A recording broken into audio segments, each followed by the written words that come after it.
Yeah, so the first thing I will say is that I'm so disillusioned by the state of marketing in 2024 and beyond. It seems like the status quo is wealth and success signaling. So I made this much money, and if you work with me, you can too. Hence the guru's video. Misrepresentation of someone's qualifications or authority or expertise. I feel that we have a chronic problem of how we judge expertise. Who is an expert? It seems like the number of social media followers is is what we're using to judge someone's expertise and credibility in a field.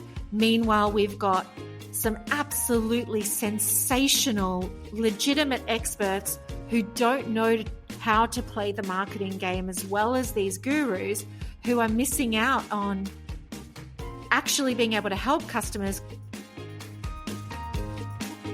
Welcome to the Design Dialogues, the podcast where we dive deep into the business of interior design.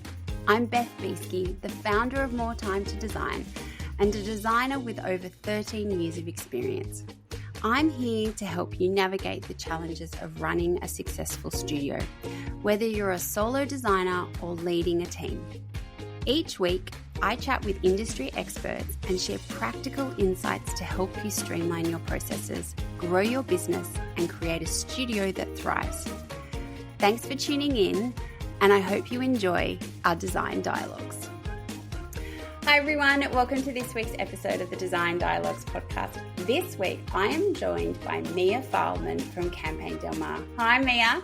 Hello Beth, thank you so much for having me. Oh, my pleasure, my pleasure. So I always like to start each dialogue by finding out, what can you see out your window today?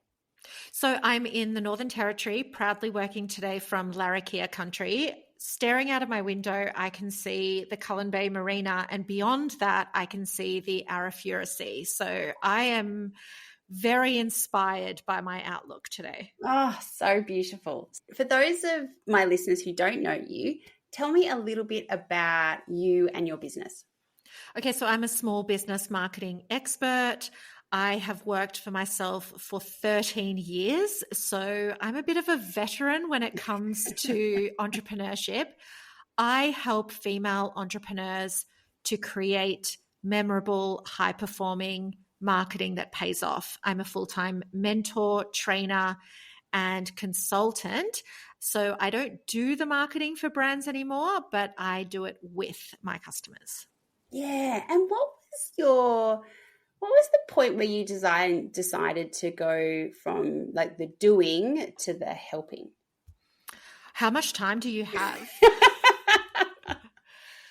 Okay, so I ran an agency for 7 years, and it was regionally based in Toowoomba and Darwin, and I was doing the marketing on behalf of small businesses. And they kept saying to me, we don't want to know how it happens. We just want it to happen. And I was like, okay, that sounds great. I'll go away and write an EDM and rebuild your website and write blogs. And then when I would send the invoice, they were like, oh, why did it take so long? And why did you do that? And why are you sending a monthly email? No one reads emails. And so I found myself explaining what marketing was and why I was doing it and educating them along the way, not getting paid for that, Beth, mind you. And then I realized that there was actually a massive problem amongst small businesses about what marketing really is. Marketing does not equal sales. Ah, yes. And, this idea that you're going to post on Instagram today and go viral tomorrow, and that's how we're going to build our brands. And so I completely reimagined my business in 2018, moving towards training and education, because I saw that there was a real lack of that amongst the small business community, and I haven't looked back. Yeah, it's amazing. So I'm married to a marketer, so I have a little bit of I'm sorry. Yeah. I have some insight into what marketing is, and also especially because through COVID, I would hear a lot of his conversations. I actually think it was during COVID that I realized that sales and marketing are two very different things, and there are very different departments in a business that have sales and marketing. But so often we think of them as sales and marketing, like one word kind of thing. Correct. And I think so often small business owners don't have that distinction between what their activities are and what marketing really is for them. Exactly. One of the things that you talk a lot about is campaign marketing. And I think when I think of campaigns, I think of like big brands and like big installations and activations and just big kind of thing. And it's not necessarily something that I would think of for a small business. Tell me a little bit about what is campaign marketing and how does it apply to a small business? Oh, thank you so much. This is my favorite question in the whole world. Appreciate it. So the definition of a campaign is really simple: a connected series of actions leading to the desired outcome. And the best analogy for a campaign is to really think about a political campaign. So if you have a candidate that is running for office, do they just post on Instagram? No, yeah. They go and do press interviews. They have a website. They have a slogan. They have a message framework that they stick to. They have a vision that guides their entire candidacy, and everything that they do leading up to the election is their campaign. It is that connected series of actions. Yeah. So by definition, a campaign does not need to be expensive. It doesn't need to be an installation. It doesn't need to be a video. But I completely agree with you that it should be big in impact, not big in budget. Yeah. So it is even more relevant for small businesses because we have to get scrappy. We don't have $200,000 to go and invest on Meta advertising next week. And so we need to punch above our weight. And so a campaign where we come up with a clever mix of paid, earned, owned, and borrowed channels and connect those during our campaign allows us to have a multiplier effect. So I'm Greek background, Beth, and so love to sound smart by quoting Aristotle. And he says, the whole is greater than the sum of the parts. And that could not be more true when we run a campaign. Yeah. So tell me then, how is a campaign, like how would a small business owner think about a campaign differently from how they would think about their kind of day-to-day marketing? So, listening to what you're saying, and it's like, well, that makes sense. Like you shouldn't just have all your eggs in one basket. So you should be doing your monthly emails and your Instagram and other things. How is a campaign different from that everyday stuff? Yeah, so two very different modes of marketing. We have our always on marketing, which is posting on social media, sending a monthly email, maybe being on a podcast or recording a podcast, writing a blog. This is our always on marketing. And what always on marketing does is it creates a consistent brand presence. Yeah. And we do that for all of our brand objectives. So we might post on Instagram today about one of our products. We might release a podcast episode. We might write a blog post with some tips. And all of those different things are hitting different objectives. And it is every day, keep the lights on, consistent top of mind awareness that we're trying to achieve. And it's really the long game, Beth, because if I was to release a blog today, I'm not going to see traction from that blog for months. First of all, Google has to crawl the blog, and so it actually takes a really long time. Like if you post on Instagram today, it's not really going to, hit too many big objectives by tomorrow. Yeah. And so that's what our always on marketing does. Where I like to play is campaigns, which are short, focused efforts. So instead of trying to hit every objective and playing the long game, we are super focused on one objective. So that could be, look, just for the next 4 weeks, I'm going to be really intentional about building my email list. So I'm going to run a month-long lead generation campaign where every channel, every message, everything that I put out there is all geared towards this one objective of lead generation. And that is what allows us to get real peaks in our business, as opposed to this bubbling below the surface, business as usual kind of treading water that we see. Yeah. And I feel that this is the missing part of successful small business marketing, because everyone is doing always on marketing and they're not getting the traction. Yeah. Yet every brand in the world that you have heard of is running campaigns, except small businesses are not. Yeah. And I think it's so interesting because so often, like, we are bombarded with messages these days. Like, and there is a bit of, it is hard to stand out because everyone wants you to sign up to their newsletter and everyone wants you to listen to their podcast. You should really listen to this podcast. But yes, like, everyone wants you to read their blog or whatever it is, kind of thing. So it is hard to get people's attention. So a campaign, I suppose, really gives you that chance to stand out because it's something new, it's something different. Exactly. I would also say that I think we are starved for creativity amongst the small business community. There is so much same trend-driven content where you can open up Instagram and just see the same post or a same iteration of a post 100 times. I just want to illustrate this with an example. So the head of Instagram is called Adam Mosseri. Yeah. Every week he gets on Instagram and he talks about updates to Instagram. Yeah. I can follow Mosseri, you can follow Mosseri, Beth, and we can get those updates directly from Mosseri. Yeah. Why does every social media manager on the planet feel like they need to paraphrase, regurgitate, reshare what Adam Mosseri is saying on his own account? Like, we heard it directly from him. I don't need to hear it from you, and all of you. Yeah. Tell me what this means for us. Okay, so Adam Mosseri came out and said it. What does this mean practically? Show me this as an example. Tell me what I need to do to get ready for this update. So definitely, exactly like you said, campaigns are very different from our always on marketing. We create an overarching theme or key message for our campaign, and they are configured to capture attention for a short amount of time. They are short bursts of activity. Yeah. And like, they don't need to be expensive, do they? Like, they can be, it's high impact, not high cost.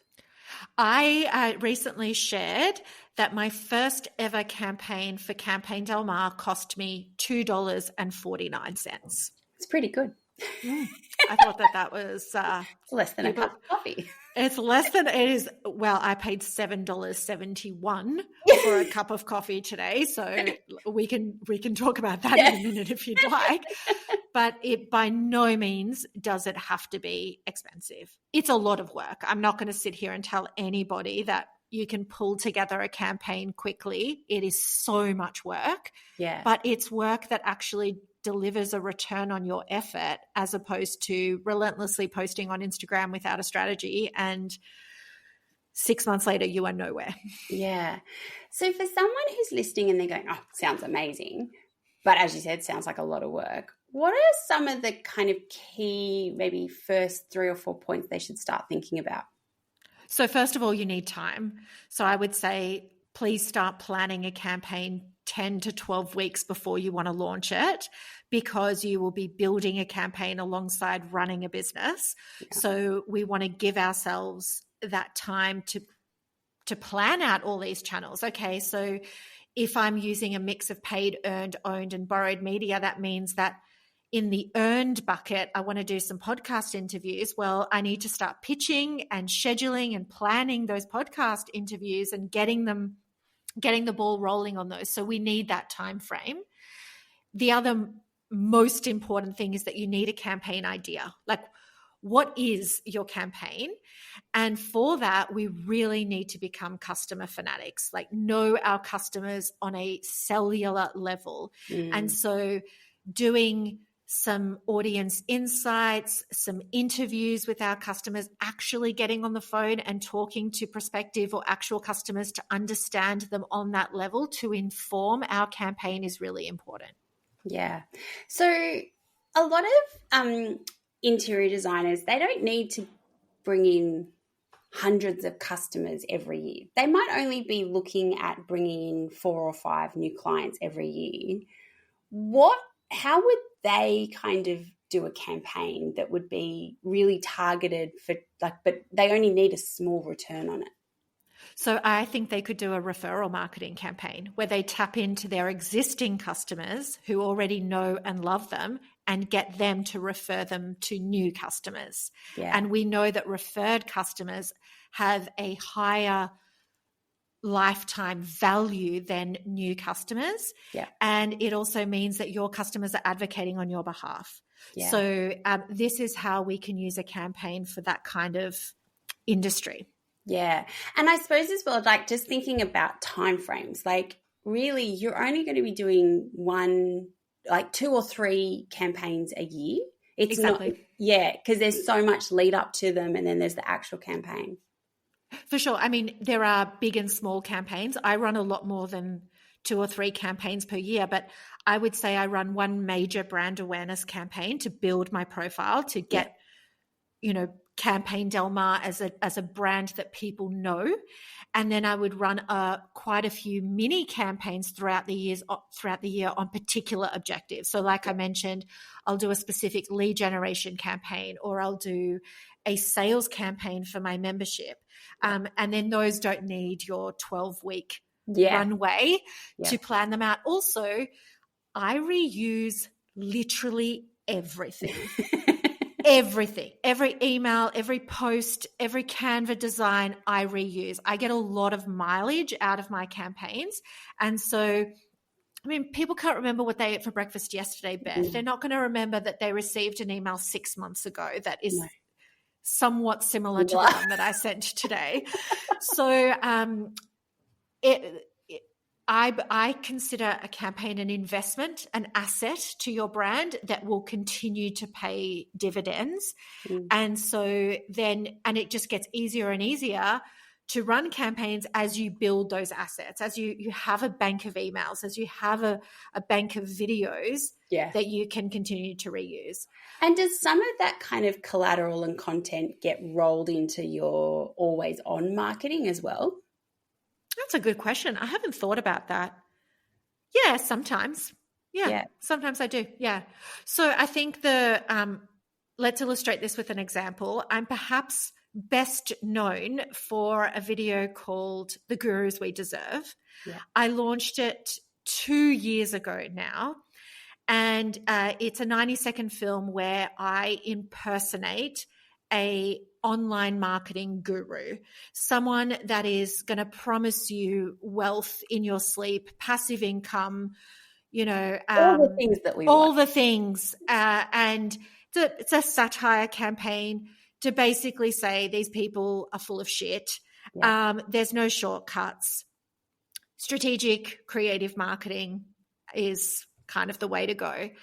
And I released that film, like I said, 2.5 years ago. To this day, there are people that say to me, oh my God, I just saw your Gurus video for the first time. This is amazing. And how can we stay in touch? So it is something that continues to build my brand. Yeah. And for sure, like I will share the Gurus video outside of a campaign now. I'll be like, hey, flashback to 2 years ago. It's the Gurus anniversary. Here you go. Why not? Yeah. So interesting. And I definitely think it's not something that I think small business owners and interior designers think about marketing in that way. I think we focus a lot on that always on, but that kind of ability to kind of stand out from the crowd through the campaign marketing is something that, like, I know I could be doing it a lot better, and I'm sure a lot of interior designers would as well. One of the other things that kind of I always think about when it comes to marketing and the messages that we're receiving is around like how we market our businesses and making sure that the way we market them actually aligns with who we are and the values of our business and our values kind of thing. And I think one of the things that I always see such a disconnect between is it's like, who are you marketing to and why are you marketing? And does that all work together? And can you actually deliver what you're saying you can deliver? How do you help guide people with that? Yeah, so the first thing I will say is that I'm so disillusioned by the state of marketing in 2024 and beyond. It seems like the status quo is wealth and success signaling. So I made this much money, and if you work with me, you can too. Hence the guru's video. Misrepresentation of someone's qualifications or authority or expertise. I feel that we have a chronic problem of how we judge expertise. Who is an expert? It seems like the number of social media followers is is what we're using to judge someone's expertise and credibility in a field. Meanwhile, we've got some absolutely sensational, legitimate experts who don't know how to play the marketing game as well as these gurus, who are missing out on actually being able to help customers, because there's a lot of people out there that are selling the dream, that are selling, 4-hour work week. You can get to $20,000 months, no problem. And so this is a problem that I have tackled for the last 3 years. I feel it is a battle that I just lose every day, Beth. For every one of me, there's 1,000 people telling you bullshit online. So I really do struggle with this. And it's so interesting because so it's something that I have been thinking a lot about recently, because you kind of go, okay, well, I want to get my message out there and I want to help people. And it appears like to be successful to do that or to reach people, you have to say certain things or market in a certain way. And, so often I'm like, I just feel ick. I can't possibly imagine doing that. I want to connect with people based on my experience and what I do and all of that kind of stuff. But it is so hard to get cut through on that kind of thing. And I've really kind of been, I suppose, thinking of challenging my thinking on this a little bit, going why do I feel so icky about that? And I think for me, the best way that I can describe it is it just feels so insincere. And I was saying before, I am super naive on this stuff, making up testimonials and all of that kind of stuff. It just would never occur to me, and I'm blown away that people do that. But I think it's the insincerity that's there. But then, and we were talking about this before, it's doing so much damage to businesses because people kind of go, oh, I'm going to go with that person, and then they get sucked in, and then there's no substance behind the marketing. And so then it's they become very disillusioned with anyone who's offering advice or guidance. Exactly. A lot of people, when you ask them, does this feel good to you? They're like, no, it doesn't feel good to me at all. I'm like, so why are you doing it? It's like, I was told to by a really successful marketer or coach. And we've this is so pervasive and it's so status quo that unfortunately this is what people think they need to do in order to be successful at marketing. Now, imagine what that would be like for me, who has dedicated 22 years to this noble profession, went and got 2 degrees, the child of migrant parents, and this is what I put on my CV. I'm a marketer. Be like, oh, you're one of those people, right? So this kind of it pierces my heart. So the first thing I will say to people is that if it feels wrong, please don't do it. It's if you lift up a weight at the gym and you're like, oh, if there's pain there, you need to put that back down. Okay? Yeah. And I think that's so interesting. So often I'm like, take advice, and this doesn't appeal like just apply to marketing, but I think it's kind of pertinent. Yes, take on advice, but put it through the lens of you and your business. Like, correct. If you only need 5 clients a year that are paying you like a certain amount of money, then you most probably have very different marketing to someone who needs 100 clients a year. Can I ask you a question? Do you love receiving SMS sales messages? Hate it. So, and everyone I ask, do you enjoy getting SMS text messages? No, I can't stand them. So why are you sending them? Totally. Why are you doing that? Like, how fast do you want to erode your brand? Oh, but every e-commerce brand in Black Friday is sending SMSs. I'm like, that doesn't make it right. No. Surely you're not going to sit here and tell me that big corporates are the beacons of ethical business. You know?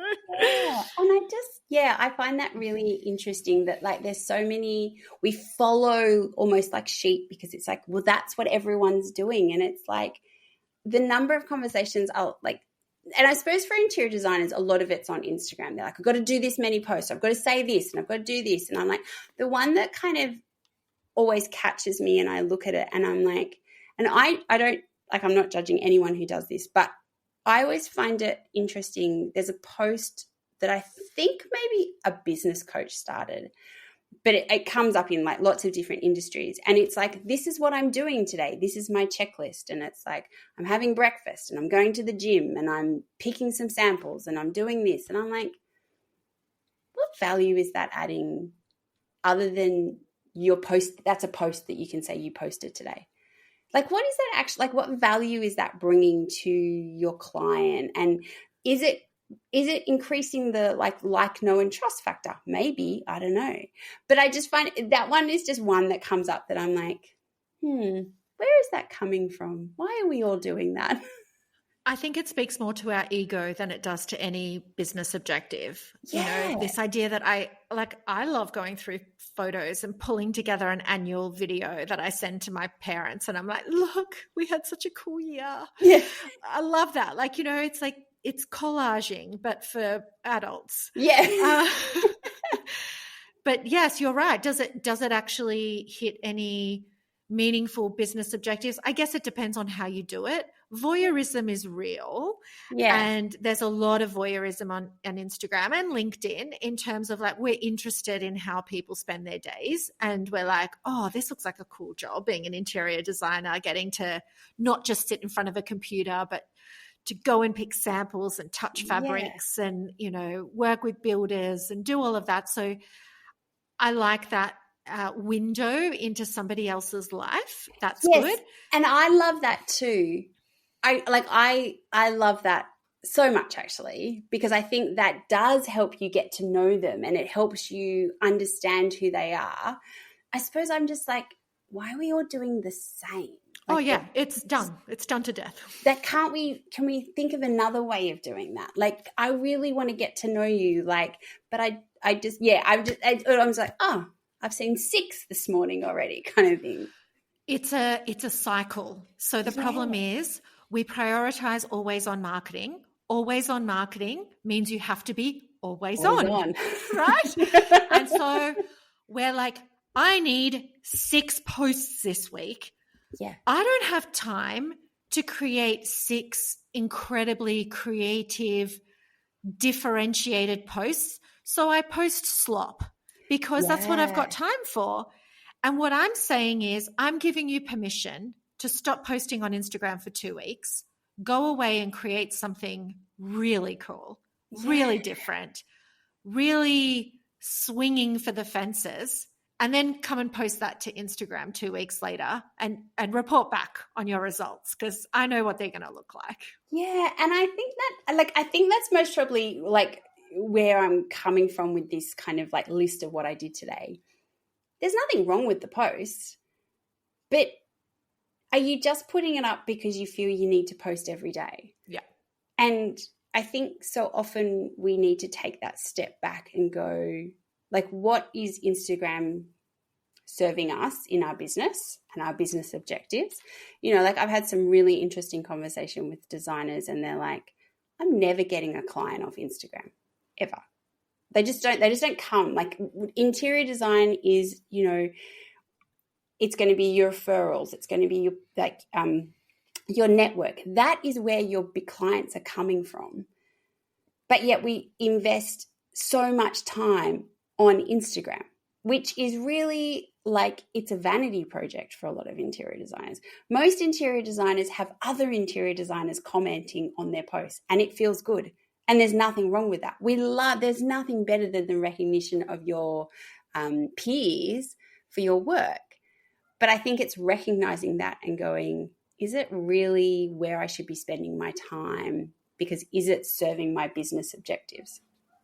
I think it's a part of the puzzle, but it's not the whole part. Yeah. So in terms of interior design, it's quite a visual business, and Instagram is a visual platform, and there's a lot of millennials on Instagram, and so your target audience does congregate there. So I think there are some industries that make absolutely no sense being on Instagram. Yeah. I feel like interior designers have a place on Instagram for sure. But if your entire marketing plan is posting on Instagram, then I am deeply concerned for you, because the average reach of a post across all of Instagram is 2%. So if you have 1,000 followers, 98% of them are not going to see your content. Yeah. It's amazing. Okay, so I had this conversation with a customer yesterday who was like, I'm so upset. I'm not hitting any of my goals. I haven't made any sales. You know, I'm really worried. I might have to close my business. I'm like, okay, cool. What are we doing? And it turned out, Beth, that the only thing that she was actually doing consistently was post to Instagram.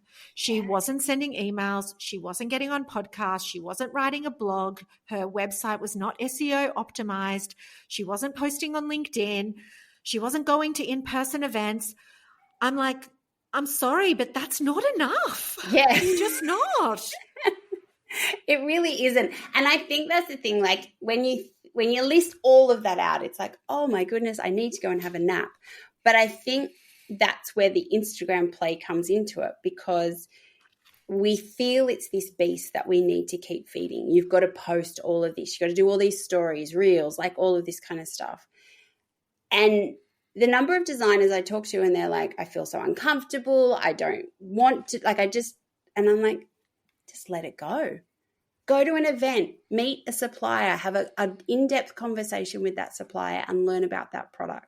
That is a much better way for you to use your time than spending 2 hours putting together a reel, which, as you say, the reality is not many people are going to find it or see it.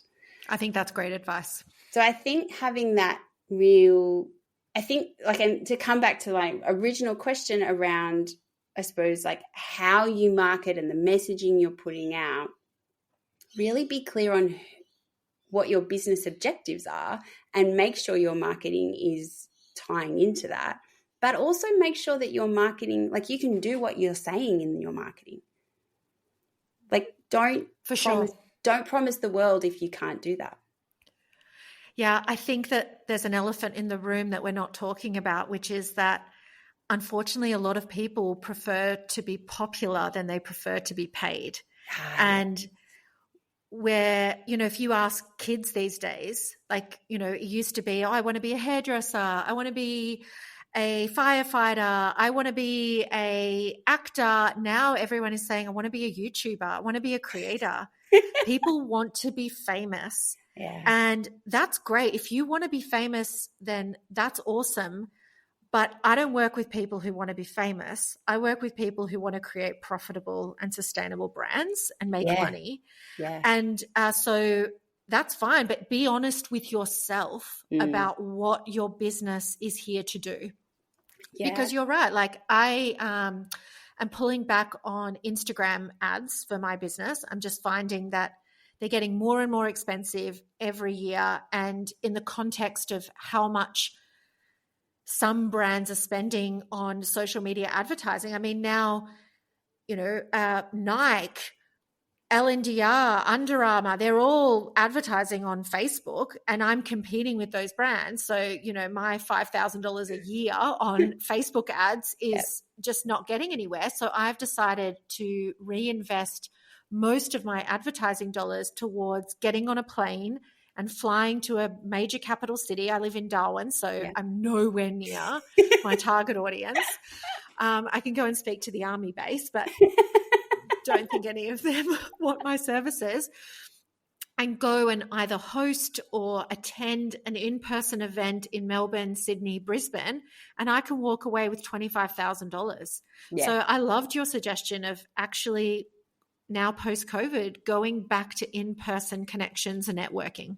Yeah, I think it's something that we don't value enough. Like we don't.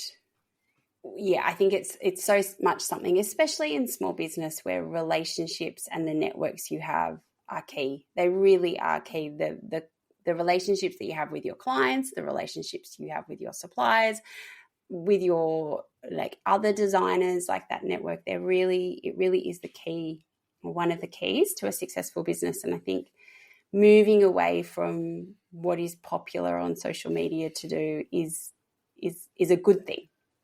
Yeah. Oh, very cool. So what excites you about marketing in small business at the moment? That's a great question because, like, as I said earlier, I'm so disillusioned. It's nice to focus on the positives. Yeah. So I believe that small business has the power to change the world for the good. It's not going to be the multinational corporates that help us with our climate crisis or with diversity or inclusivity. It's actually small businesses leading the charge. And, you know, when I think of examples like Who Gives a Crap or Zero Co, you know, these are brands that are putting pressure on bigger brands to behave better. So that's what excites me about small business. If I can help female-owned small business owners to be more profitable, they use that profit in much better ways than just lining their own pockets. They use that profit to create impact, to employ other women, to run scholarship programs, to volunteer, to becoming a B Corp and giving 1% back to the planet. They do really cool shit with their money. And so that's what excites me. Oh, that's very cool. That's good stuff to be excited about. And what are you looking forward to in the next 12 months for your business? Just supporting my members within Marketing Circle to create memorable, sustainable marketing so that they have more freedom in their lives to be present for their families or to take care of their health. I find that working with entrepreneurs, we are quite the unhealthy bunch. We have long periods of sitting. We have high stress levels, high cortisol levels. We are constantly on our phone. We are constantly doom scrolling. We don't want our kids to be on social media because we know the negative effects of it. Yeah. And so if I can help them create marketing that doesn't suck the life out of them, then they'll have more time for the balance in their lives. And I want to lead by example. I exercise 6 days a week. I don't start work until 11 a.m. every day. I spent 10 months overseas this year, and I want to show them that it is possible to have a business on their terms. Yeah, that's very cool. Oh, I love that. Oh, thank you, Mia, so much for joining me today. I have loved talking all things marketing with you. So thank you. My absolute pleasure. Thank you for the opportunity, Beth. Thank you for listening to this design dialogue. I hope you have found it full of inspiration and helpful information to take into your design studio. If you like the podcast and want to hear more, consider sharing it or writing a review, as it helps us reach more people, and follow us wherever you get your podcasts. If you would like to unlock the power of effortless studio management and elevate your design business to new heights, please follow the links in our show notes to see how more time to design can help you build a better business. Have a great week, and I will see you for our next Design Dialogue.